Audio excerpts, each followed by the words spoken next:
Selamat mendengarkan podcast ini. Berjalan dalam roh hendaknya tidak dimengerti bahwa orang percaya menjadi seperti robot yang diatur oleh remote control. Bila selalu diartikan demikian berarti tidak mengerti dan tidak menyalahi prinsip kehendak bebas. Harus dicamkan bahwa Tuhan tidak akan merenggut atau mengambil alih kesadaran dan kebebasan seseorang dalam mengambil suatu keputusan dan bertindak. Roh Kudus menuntun kita, tetapi keputusan terakhir tetap tergantung pada manusia itu. Kalau kita minta dikendalikan oleh Roh Tuhan, itu maksudnya adalah bagaimana kita melatih pikiran kita untuk mengerti kehendak Tuhan, apa yang baik, yang berkenan dan yang sempurna. Dan latihan-latihan itu akhirnya akan menyanggupkan kita bertindak sesuai dengan kehendak Tuhan tanpa diatur oleh suatu peraturan atau hukum. Kebenaran seperti ini tidak akan ditemukan dalam agama manapun. Kekristenan tidak membutuhkan hukum, peraturan atau syariat. Sebab yang akan dan harus dicapai oleh orang percaya adalah kepekaan, mengerti kehendak Tuhan, dan kesediaan melakukan kehendak Tuhan tersebut. Untuk itu perlu latihan, saudara. Latihan yang mungkin tidak akan pernah berhenti sampai kita menutup mata. Paulus sendiri juga bergumul mengenai hal ini. Dan kita tidak boleh berhenti bergumul. Kita harus tetap bergumul untuk bisa berjalan seirama dengan roh Tuhan. Sekalipun kita memaksa Tuhan, kita berdoa agar Tuhan mengendalikan kita. Dalam hakikatnya Tuhan memberikan kepada kita kebebasan.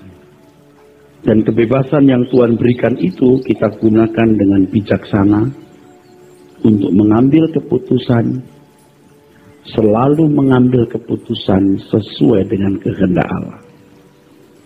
Jadi menjadi kehendak Allah agar kita mengontrol kehendak dalam jiwa melalui roh yang terus diperbaharui atau spirit yang terus-menerus diperbaharui. Seperti seorang mengendarai mobil, menguasai seluruh elemen operasional mobil itu, sehingga mobil itu berjalan sempurna. Demikianlah kita mengontrol diri kita dengan seksama untuk hidup seturut kehendak Allah. Nah, penguasaan diri untuk hidup seturut firman Tuhan atau hidup dalam ketaatan dalam tingkat tertentu membuat seseorang menjadi tawanan roh. Dan ini satu hal yang benar-benar bisa kita capai. Seperti Paulus dalam kesaksiannya mengatakan, aku menjadi tawanan roh. Dan untuk menjadi tawanan roh ini, saudara, tidak dalam satu hari wilayah hidup kita ditaklukkan. Perlu proses. Ibarat wilayah itu, setiap jengkal wilayah hati kita harus terus diproses. Sampai pada akhirnya, saudara, seluruh wilayah hati kita ini bisa kita kendalikan, kita kuasai, dan kita hanya hidup seturut dengan kehendak Tuhan. Nah, sampai di sini, kita atau anak Tuhan baru bisa berkata, ya, Galatia 2, ayat 19 dan 20. Mari kita baca. Galatia 2, ayat 19 sampai 20, demikian bunyinya. Sebab aku telah mati oleh hukum Taurat untuk hukum Taurat, supaya aku hidup untuk Allah. Aku telah disalibkan dengan Kristus, namun aku hidup, tetapi bukan lagi aku sendiri yang hidup, melainkan Kristus yang hidup di dalam aku. Dan hidupku yang kuhidupi sekarang di dalam daging adalah hidup oleh iman dalam Anak Allah yang telah mengasihi aku dan menyerahkan dirinya untuk aku. Saudara, untuk bisa dipahami hal ini, mari kita membuat perbandingan, saudara. Ada banyak orang yang sekarang ini menjadi tawanan dunia. Tawanan keinginan daging, tawanan keinginan mata, sampai menjadi orang yang tidak bisa rendah hati. Itu keangkuhan hidup, saudara. Keinginan daging, makan, minum, seks, yang itu mungkin tidak akan pernah mati, tapi harus bisa kita matikan. Tahap demi tahap, pencobaan demi pencobaan harus bisa dilewati. Kalau nggak ada pencobaan, bohong, mesti ada. Tapi kita harus menaklukkannya. Termasuk makan minum kita. Kalau tubuh kita bait Roh Kudus, kita harus menjaganya, bukan hanya tidak merokok atau tidak minum alkohol, tetapi sungguh-sungguh kita merawat tubuh kita dengan baik supaya tubuh kita tidak sakit. Kita bisa panjang umur dengan tubuh yang sehat, kita bisa melayani Tuhan dengan baik. Ini keinginan daging, saudara.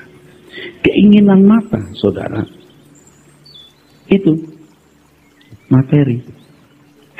Saya kira ada banyak wanita yang sudah tertawan, atau bapak-bapak yang tertawan dengan model, dengan merek tas, arloji, harus punya mobil, rumah. Ini tawanan. Dan kita itu dari kecil memang sudah melihat cara hidup manusia seperti itu. Kita terbawa, saudara. Akhirnya hari ini kita seperti ini, produk dari dunia sekitar kita. Dari apa yang kita lihat, ya, yang dilakukan oleh orang tua kita dan yang kita saksikan di lingkungan kita, menawan kita. Bisakah kita misalnya berprinsip asal dan makanan pakaian cukup? Bisakah kita berprinsip seperti Tuhan Yesus, serigala mempunyai liang, burung mempunyai sarang, anak manusia tidak memiliki tempat untuk meletakkan kepalanya? Rata-rata orang tidak sanggup, saudara. Saya sedang bergumul terus ke arah ini, saudara. Saya juga belum lulus dengan baik. Tapi karena kita sudah belajar firman begitu banyak, tidak punya pilihan lain. Hari ini saya pribadi juga sangat belum puas dengan keadaan saya. Saya belum puas. Saya berkata kepada istri saya berulang-ulang, kok saya belum seperti Tuhan Yesus ya? Dan itu menyakitkan, saudara. Menyakitkan hati kita. Kok aku belum seperti Tuhan Yesus ya? Ya memang orang tidak bisa menilai kita, saudara. Tuhan yang menilai. Nah, namun kalau kita mengerti kebenaran, kita akan punya perasaan yang peka untuk melihat dan menilai diri kita dengan benar. Banyak orang yang milih tawanan dunia dan standarnya itu standar dunia. Nah, kita tidak boleh jadi tawanan. Kita harus menggeliat, harus bergerak terus supaya kita milih tawanan roh. Sebab kita harus memutuskan apakah kita milih tawanan roh atau tawanan daging atau tawanan dunia, saudara. Berulang-ulang saya katakan dan saya akan terus mengatakan sampai pada tingkat tertentu, orang-orang yang milih tawanan dunia ini tidak pernah bisa lepas, tidak pernah bisa dimerdekakan. Sebab dia yang membelenggu dirinya sendiri dengan cara berpikir yang salah, membelenggu diri sendiri dengan kedagingannya yang tidak bisa dilepaskannya lagi. Nah, saudara kan harus belajar firman supaya mengerti sebenarnya standarnya bagaimana sih, Pak? Nah, ini tidak bisa saya jelaskan dalam 1 jam kan, saudara. Saudara harus belajar terus mengerti kebenaran firman sampai saudara betul-betul menyadari bahwa dunia bukan rumah kita. Kita hanya hidup 70 tahun, di bumi 80 tahun. Hidup yang sesungguhnya itu nanti di kerajaan surga. Terus banyak kebenaran yang kita pelajari. Nah, kebenaran-kebenaran itu akan menawan kita. Sampai kemudian keindahan dunia menjadi pudar di mata kita, saudara. Kita masih punya keinginan daging dan kita merasakan getar keinginan itu. Tapi kita berjuang terus untuk mematikannya. Sebab yang dikehendaki Tuhan itu kehidupan yang benar-benar, tidak bercacat, tidak bercela. Banyak urusan, tapi urusan yang satu ini harus menjadi urusan yang terutama dan terkemuka dalam hidup. Tuhan mengatakan kalau kamu tetap dalam firman-Ku, kamu benar-benar murid-Ku, kamu akan mengenal kebenaran akan memerdekakan kamu. Betul, saudara. Kebenaran akan memerdekakan kita. Oleh sebab itu dibutuhkan ketekunan untuk tetap di dalam firman itu. Kalau kita tetap dalam firman, kita memiliki pikiran, perasaan Roh Kudus. Kalau kita sudah memiliki pikiran, perasaan Roh Kudus, kita ditawan oleh Roh. Bukan dengan paksa Roh Kudus tawan kita, tapi dengan rela kita ada dalam tawanan itu. Dan ini proses yang betul-betul panjang, saudara. Betul-betul panjang. Kita harapkan sebelum kita menutup mata, kita benar-benar sudah mencapai level di mata Tuhan, kita hidup dalam tawanan roh.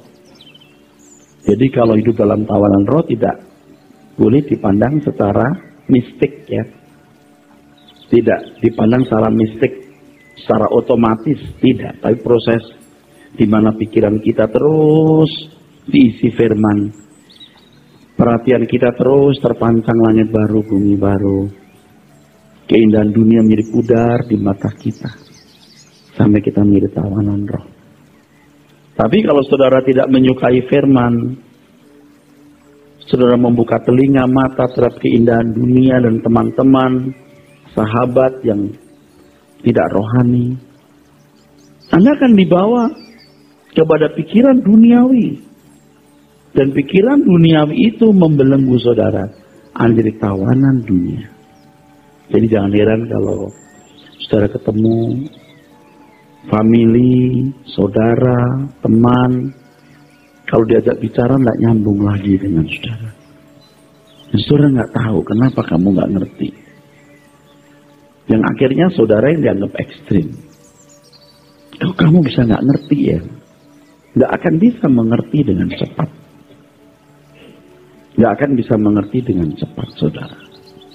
Kita harus berjalan terus, tetap di dalam firman, mengerti firman, terus pikirannya dibersihkan.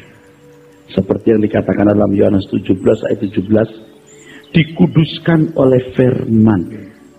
Dikuduskan oleh kebenaran, firman-Mu adalah kebenaran. Saya juga belum mencapai tingkat yang sempurna, saudara.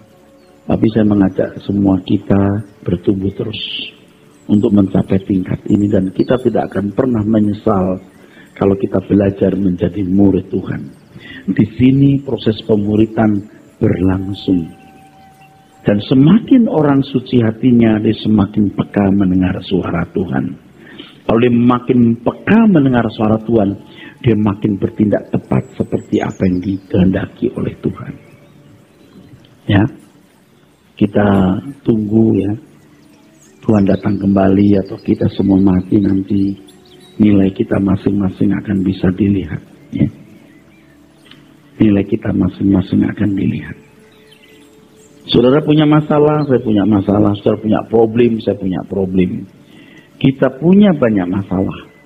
Tetapi janganlah kita tenggelam dalam masalah itu. Yang terutama dan utama dalam hidup ini adalah bagaimana kita bertumbuh terus dalam memahami kebenaran sampai kita menjadi tawanan roh.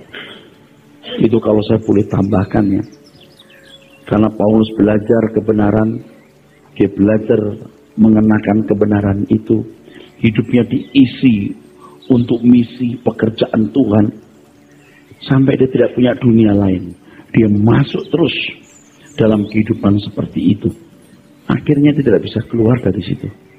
Tidak bisa keluar. Agak pesimis juga saya, saudara. Apakah ada orang yang bisa diseret masuk ke sini? Karena dunia itu luar biasa pengaruhnya. Anda mendengar suara kebenaran seminggu 2 kali sekali gitu. Tapi jam-jam yang panjang Anda di dunia.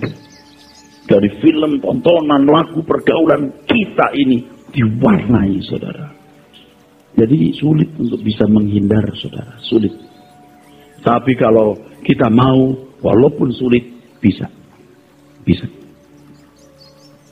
Dan saya jujur mengatakan bahwa banyak kita yang masih dalam tawanan daging, tawanan keinginan mata. Kesalahan yang sering kita jumpai adalah kesan yang diberikan oleh pembicara yang menunjukkan bahwa kita dikehendaki untuk menyerahkan kehendak bebas kita dikontrol Roh Kudus sepenuhnya. Sehingga kita bisa pasif mutlak sebab semua dikendalikan Roh Kudus. Allah tidak bekerja dengan cara demikian, saudara. Tuhan menghargai kehendak bebas yang Tuhan telah percayakan kepada manusia. Pada akhirnya, Roh Kudus menyerahkan kontrol kehidupan itu pada roh manusia itu sendiri. Jadi, ibarat orang tua yang, ingat ya dulu waktu kita belajar naik sepeda ya. Sepeda roda 2 ya, sepeda biasa itu. Dulu kita pernah sampai berpikir begini, nggak tahu Anda berpikir gitu, begini nggak? Bagaimana bisa gitu? Kita baru berdiri aja udah goyang gitu, saudara. Kita nekat gitu, wah, ya. Sampai kemudian dipegangin. Ya toh? Dipegangin. Dilepas pegang lagi. Sampai kita bisa dilepas. Walaupun ilustrasi ini tidak bisa dikenakan tepat, tetapi bisa sebagian. Artinya Roh Kudus akan menolong kita untuk bisa mengendalikan diri kita, saudara. Roh Kudus akan mengendalikan kita sementara waktu, sementara jiwa kita ya, di mana pikiran, perasaan dan kehendak dipenuhi dengan firman. Roh kita ini, nurani kita diwarnai terus oleh warna kebenaran. Dan roh kita mengendalikan seluruh hidup. Sehingga kita sendiri dengan kerelaan, dengan irama yang tetap, menggelar hidup ini sesuai dengan keinginan Tuhan. Nah, ini proses pemuritan yang benar. Jadi proses pemuritan tidak bisa selesai dalam 1 bulan, 3 bulan, setahun, nggak bisa. Itu sepanjang umur hidup kita. Dan kita harus belajar langsung dari Tuhan. Karena Tuhan berkata, jadikan semua bangsa muridku, bukan muridmu, bukan murid gereja, bukan murid pendeta, murid Tuhan. Pendeta membimbing jemaat dengan kebenaran firman sampai pada batas tertentu. Selebihnya setiap umat harus belajar secara pribadi. Dia belajar secara langsung dengan Tuhan dan menemukan bagaimana hidup sebagai anak-anak Allah. Dia harus ketemu Tuhan langsung, saudara. Tapi ingat, jangan menjadi mistik ya. Yang dikit-dikit mendengar suara roh Tuhan bicara ini, bicara itu. Nanti saya jelaskan jika sempat. Justru Kristen yang benar adalah berjalan dengan Tuhan dengan kepekaan yang tinggi dan seakan-akan itu natural, jadi natural, saudara. Bukan suatu yang luar biasa, itu memang standar, natural. Orang mengerti kehendak Allah, orang peka dengan kehendak Allah itu natural, saudara. Jadi kita akan bisa berjalan ya tanpa dipaksa Roh Kudus untuk hidup sesuai dengan kehendak Allah. Tanpa dipaksa Roh Kudus, kita sendiri bergerak seirama dengan Roh Kudus. Ingat penjelasan saya 2 minggu sebelumnya atau 3 minggu sebelumnya. Kalau membaca Alkitab, kata roh ini tidak jelas nih Roh Kudus atau roh Allah. Ya kan? Hidupin roh apa ini? Berjalan dalam roh siapa? Gitu. Bisa menjadi tidak masalah ketika roh kita satu chemistry dengan roh Allah. Sehingga kalau kita dipimpin oleh roh kita sendiri, tapi roh kita yang sudah satu unsur, satu warna, satu pikiran perasaan dengan Roh Kudus. Dan itu prestasi kehidupan. Itu harta abadi yang kita harus upayakan serius sampai kita menutup mata. Ya, bagi orang-orang muda bersyukur kalau sejak dini sudah mendengar firman ini. Bersyukur kalian mau belajar sebelum jadi orang yang tidak bisa dibentuk, ya, tidak bisa diubah lagi. Hati-hati adanya penguasaan roh-roh tertentu yang bukan dari roh Allah. Sebab iblis sangat menginginkan manusia tidak menggunakan kebebasan sehingga bisa hidup dalam penguasaannya atau kendali iblis tanpa dia sadari. Jadi begini saudara, kalau kita merasa bahwa kita harus dikendalikan Roh Kudus dengan paksaan, ya,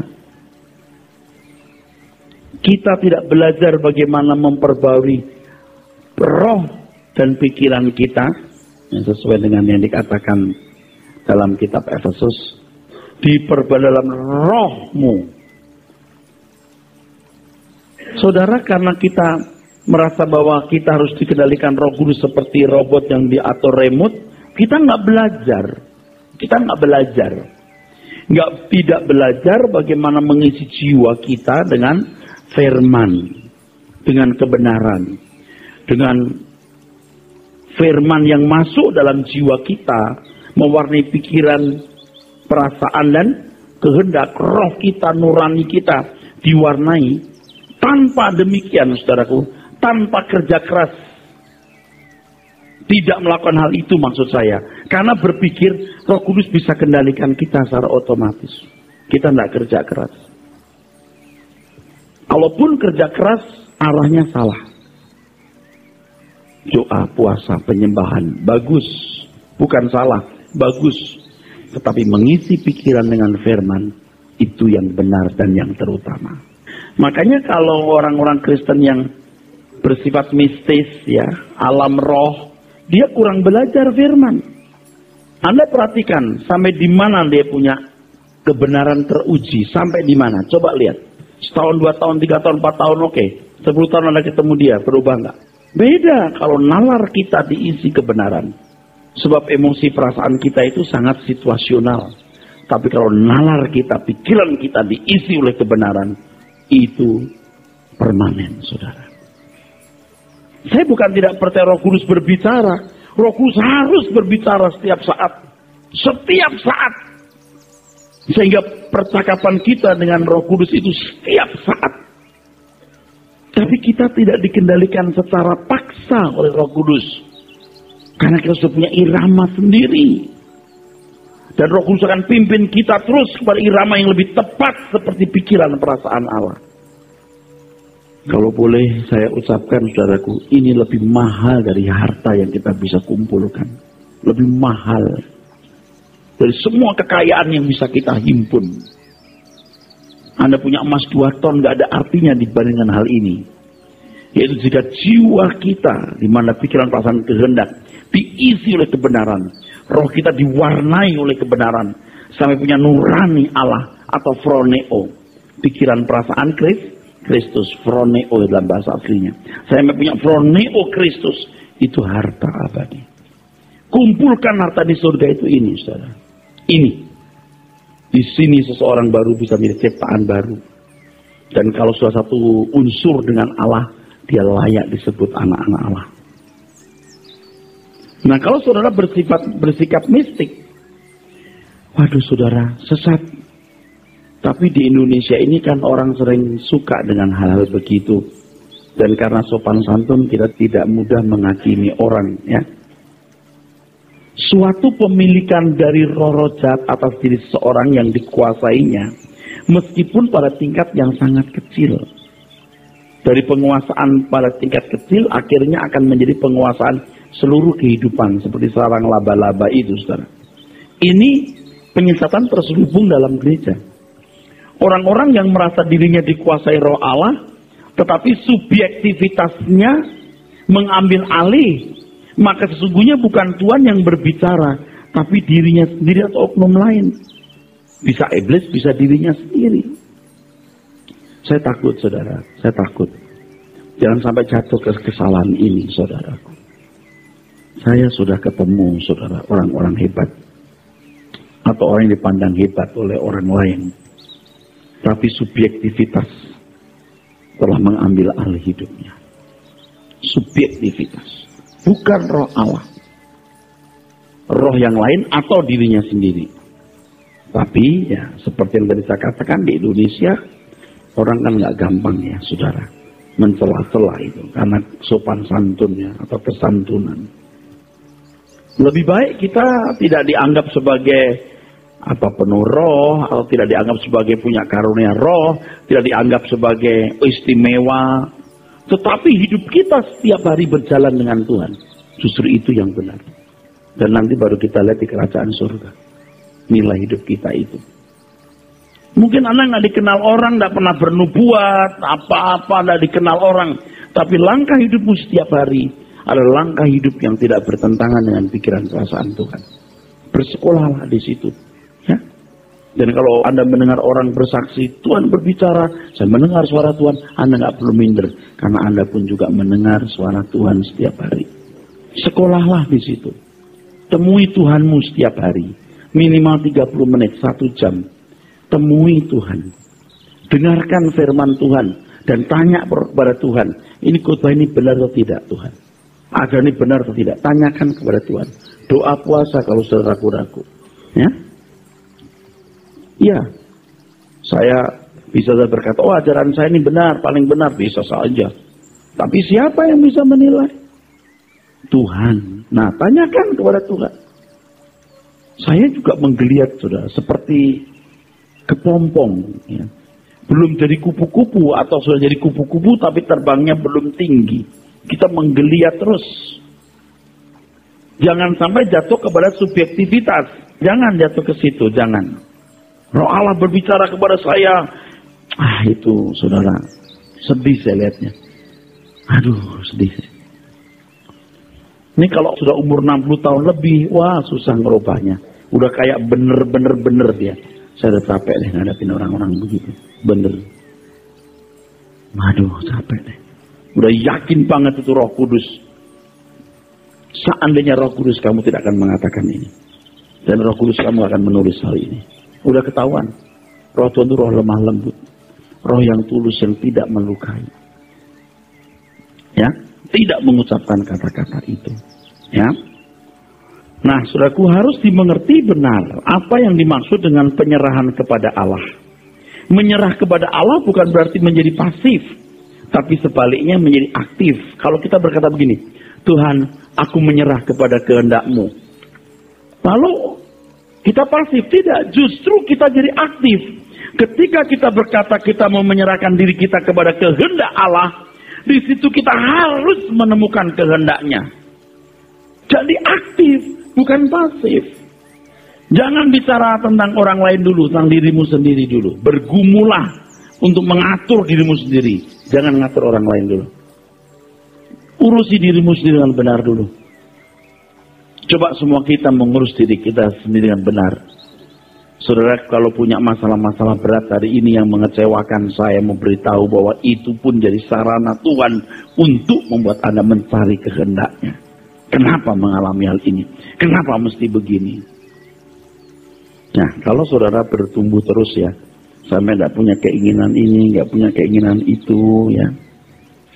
Kalau saya ya di lingkungan gereja, nggak ada lagi itu ambisi mau jadi ketua apa. Dulu ada ketua BPD, Badan Pekerja Daerah DKI, gubernur istilahnya. Saya punya kans besar, bukan kans. Nggak mau. Jadi staf sinode, ada kans. Sudah, enggak. Nah memang kadang-kadang kalau lagi pas nggak bersemangat, jadi sepi juga hidup kita. Jadi mikir gini, kok nyari apa ya? Stres juga nih. Jadi sepi hidup ini.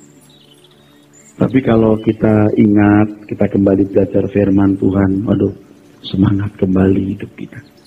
Ya, nggak ada yang lebih berharga dalam hidup ini kecuali kita mau menjadi anak-anak Tuhan yang berkenan kepadanya. Ini kita belajar di situ, saudara. Itu menjadi sekolah kehidupan kita, ya saudara. Kalau kita menyerah kepada kehendak Tuhan, itu berarti kita aktif mencari kehendak-Nya. Kita akan mengenal Tuhan, mau belajar mengenal pribadinya. Jangan begini, saudara. Jangan merasa sudah mengenal Tuhan, loh. Jangan merasa sudah mengenal Tuhan. Saya pun harus terus mencari pengenalan-pengenalan yang baru dari Tuhan. Nggak boleh merasa, aku udah pinter. Aku udah doktor teologi, Aku khotbahnya bagus, kata orang. Sudah cukup. Enggak. Tuhan lebih luas dari jagat raya ini, saudara. Pengenalan akan Allah itu bottomless.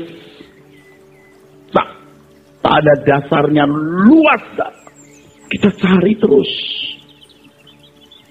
Kita mencari Tuhan terus. Jadi kalau kita mau menyerah kepada kehendak Tuhan, itu kita mencari kehendaknya.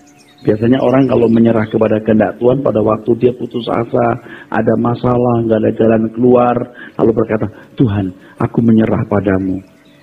Padahal ketika Tuhan bertindak gitu, Tuhan kenapa begini loh? Tadi baru menyerah katanya.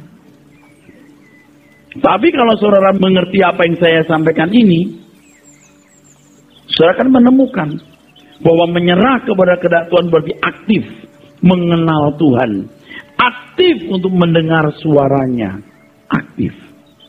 Roh Kudus tidak akan sembrono dengan berbicara secara terus-menerus kepada orang yang tidak menghargai Alkitab. Ya, orang-orang yang tidak mengerti Alkitab lalu enak saja gitu mendengar suara roh katanya. Aduh, saudara, ngerti dulu isi Alkitab.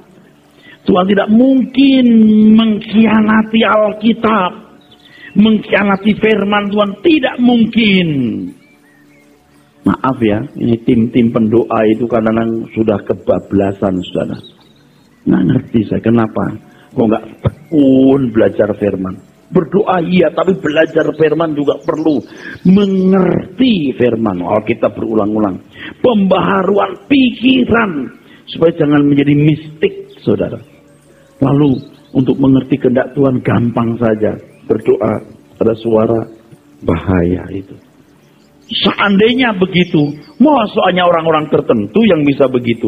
Padahal mestinya setiap pribadi bisa mendengar suara Tuhan dan mengambil keputusan, tindakan selalu sesuai dengan kehendak Roh Tuhan. Jadi jangan bergantung pada nabi-nabi itu. Pak, lu buatin saya, Pak. Nggak ada. Dulu kita suka begitu. Cari pendeta-pendeta yang bisa tumbang lalu bernubuat. Sekarang tidak lagi begitu. Cari Tuhan sendiri. Dengar suaranya. Dan bertindaklah setiap hari. Sesuai dengan kehendak Tuhan. Sesuai dengan pikiran dan perasaan Tuhan. Kalau Anda dipanggil sebagai seorang nabi, bukan tidak mungkin. Karunia nubuat. Tunjukkan buah-buah rohmu yang baik. Tunjukkan kehidupanmu yang benar. Ya. Roh Kudus tidak akan sembrono memberikan suaranya kepada orang yang tidak mengerti firman. Nanti akhirnya orang tidak menghargai firman. Lalu secara mistik dia mau menangkap suara Tuhan yang kadang-kadang bukan suara Tuhan, bahkan sering bukan suara Tuhan, subjektivitas. Sebab kalau seorang sudah berani bernubuat, nubuatnya meleset sedikit. Yang menerima nubuat juga sebenarnya tahu meleset sedikit, tapi dipas-pasin. Nah, Bapak kok pas ya? Oh, nubuatnya bagus. Dan dia diakui sebagai orang yang bisa bernubuat itu makin berani dia. Dia makin nekat. Dia makin nekat. Ini berbahaya. Ada orang-orang seperti itu. Dilegalkan oleh masyarakat Kristen sekitarnya. Jadi tidak karu-karuan di situ, saudara. Nah sekarang kepada jemaat Tuhan di sini saya ajarkan tidak usah nunggu orang bernubuat. Temukan Tuhan setiap hari. Sebab Roh Kudus di dalam dirimu. Dia bicara terus, temukan Tuhan, kenali dia. Kalau kita melihat dalam Roma 8:15, dikatakan bahwa orang percaya tidak menerima roh perbudakan lagi. Itu berarti penguasaan atau dominasi iblis terhadap kita sudah dihentikan. Dia telah bebas dari perbudakan. Ketika seseorang memilih respon terhadap anugerah Allah dalam Yesus Kristus, maka ia dibebaskan dari ikatan kuasa gelap. Lalu menerima Roh Kudus dan diberi kemampuan untuk belajar firman Tuhan. Sehingga tidak lagi dikuasai oleh keinginan-keinginan yang bertentangan dengan kehendak Allah. Hidupnya dikuasai oleh kehendak Allah. Ini idealnya loh ya. Orang seperti ini disebut anak-anak Allah. Jadi ketika saudara percaya kepada Tuhan Yesus, Anda mulai di posisi seperti Adam dan Hawa. Makan buah itu kamu mati. Kamu nggak makan, kamu hidup. Nah sekarang setelah kita memiliki keadaan seperti ini, kita pilih siapa? Kalau dulu sebelum menerima anugerah dalam Tuhan Yesus Kristus, manusia tidak bisa hidup dalam pimpinan roh. Tidak bisa. Tapi setelah kita mendapatkan anugerah keselamatan dalam Tuhan Yesus Kristus, itu ada kesempatan, ada peluang yang tanpa batas untuk dipimpin Roh. Nah, di sini kehendak bebas atau free will manusia harus dimainkan. Jangan begini loh, saudara. Sudah bebas, sudah merdeka, sudah dipimpin Roh Kudus. Untuk sampai dipimpin Roh Kudus, dari tadi saya sudah ngomong, orang mesti tekun belajar firman, filosofi hidupnya, cara berpikirnya diubah sampai pada titik di mana dia bisa berjalan seiring dengan Roh. Itu perjuangan. Nah, yang dipahami oleh banyak orang Kristen selama ini adalah kalau sudah menerima anugerah keselamatan itu otomatis semua sudah all in, sudah bisa dipimpin Roh Kudus, mendengar suara Roh. Sehingga ada orang-orang Kristen baru yang dalam waktu sekejap, 6 bulan, 7 bulan, setahun, wah rajin ke gereja, ke doa puasa, ke menara doa, udah deh, udah jadi nabi. Enggak segampang itu. Saya tidak merendahkan orang yang bernubuat ya saudara, tidak sama sekali. Nubuat itu ada, tapi saudara harus menjadi orang Kristen yang dewasa, yang bisa berhubungan langsung dengan Tuhan. Amin. Oke, Roma 8:14.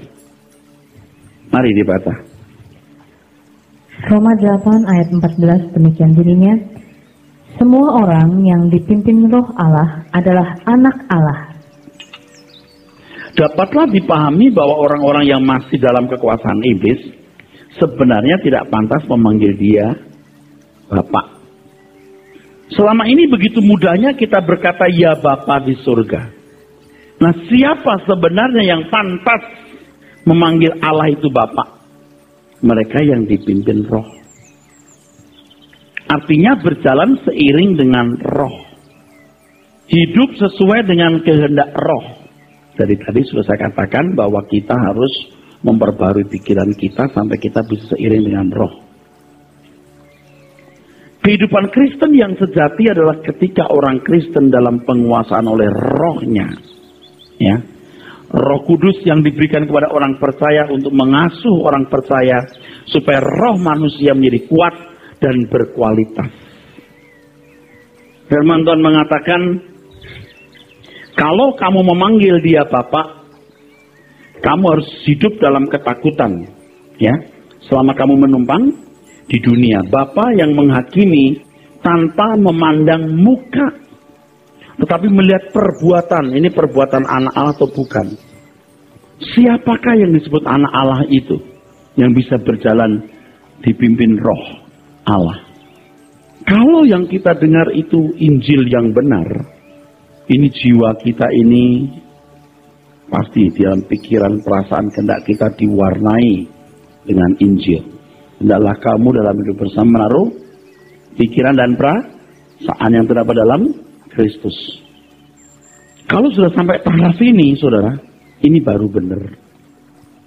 Jangan mencuri. Kalau cuma sekali 2 kali, yang lain ikut, yang lain mencuri, dia lihat orang lain mencuri, bisa mencuri dia. Tapi kalau didrill terus, jangan mencuri, mencuri tidak boleh. Itu sampai dia nggak bisa mencuri. Tergores di sini.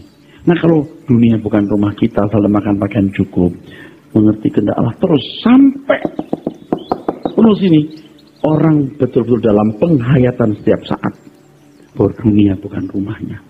Nah, ini banyak orang itu belum sampai menggores dalam itu, saudara. Belum sampai menggores dalam. Kalau sudah menggores dalam di sini, saudara. Ini yang saya katakan tadi, harta kekal itu di sini. Satu unsur dengan Allah, satu chemistry, satu pikiran, satu perasaan dengan Allah di sini. Dia baru disebut anak-anak Allah. Saya tahu bahwa apa yang saya katakan akan menjadi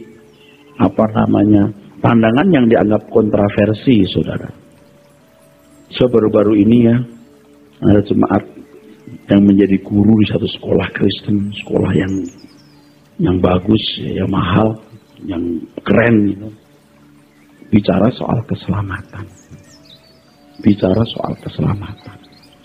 Nah, semua guru dan pendeta yang hadir di situ mengatakan bahwa kalau nggak mengenal Yesus masuk neraka.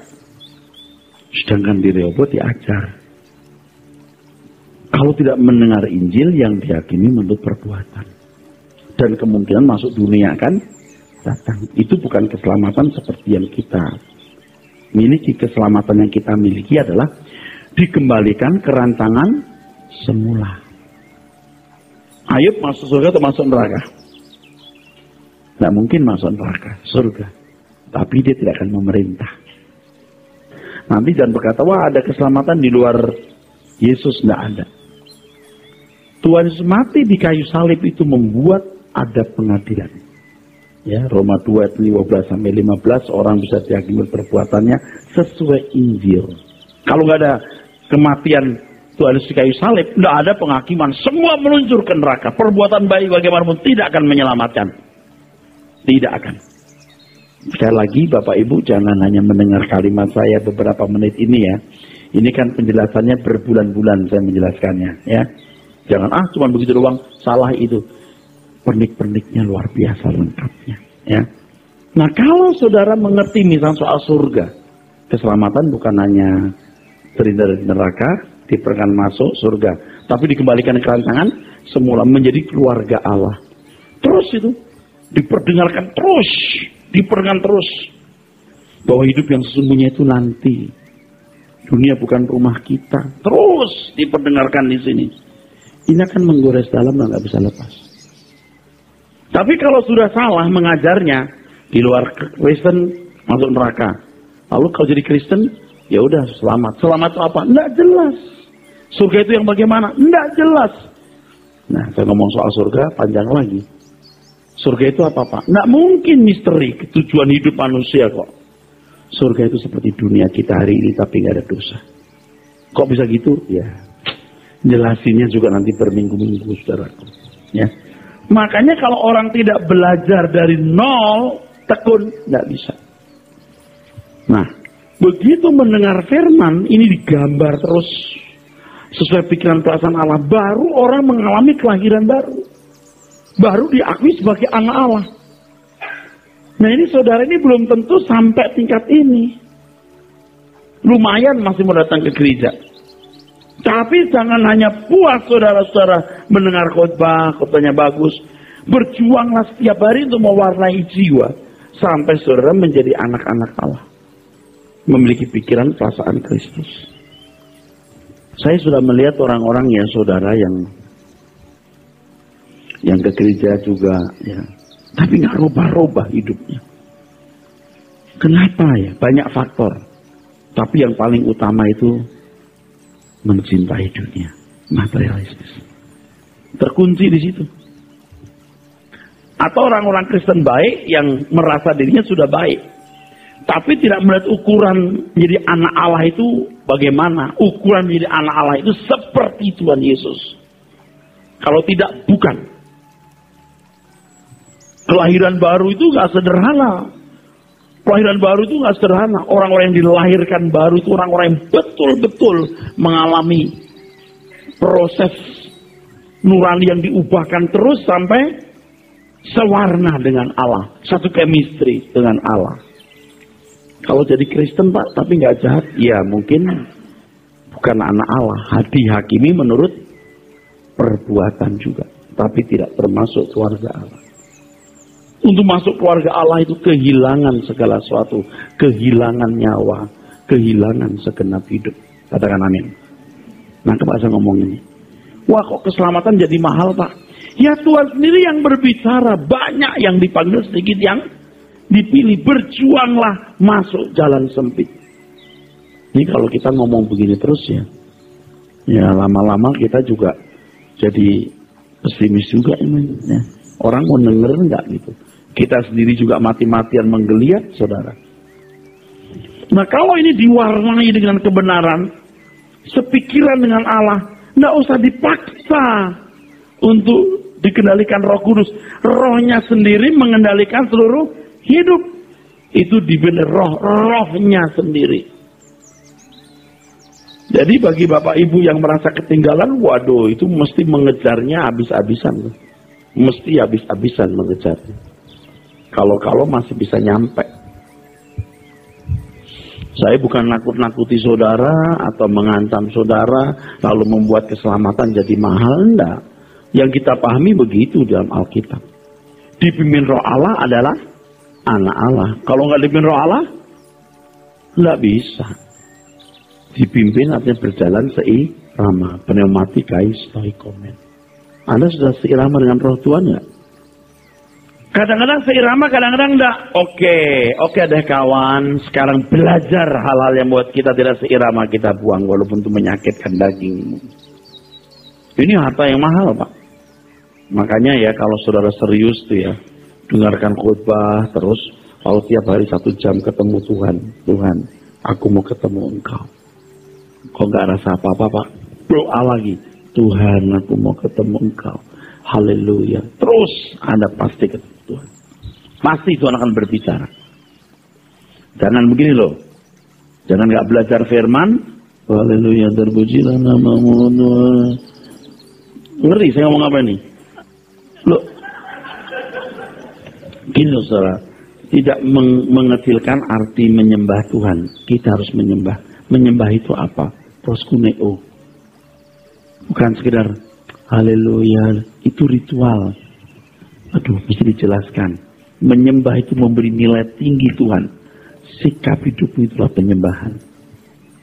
Nah, dalam hal ini betapa pentingnya makanan rohani yaitu firman Tuhan.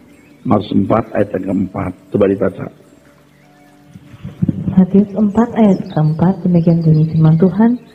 Tetapi Yesus menjawab, ada tertulis, manusia hidup bukan dari roti saja, tetapi dari setiap firman yang keluar dari mulut Allah. Manusia hidup bukan hanya dari roti, tapi dari setiap manusia yang benar. Kalau Anda sudah mulai memiliki nurani yang penuh dengan kebenaran, Anda peka dengan firman, dengan firman rema. Bukan logos ya. Kalau logos itu kebenaran yang Anda pelajari, Anda dengar lewat PA seperti ini dari manusia.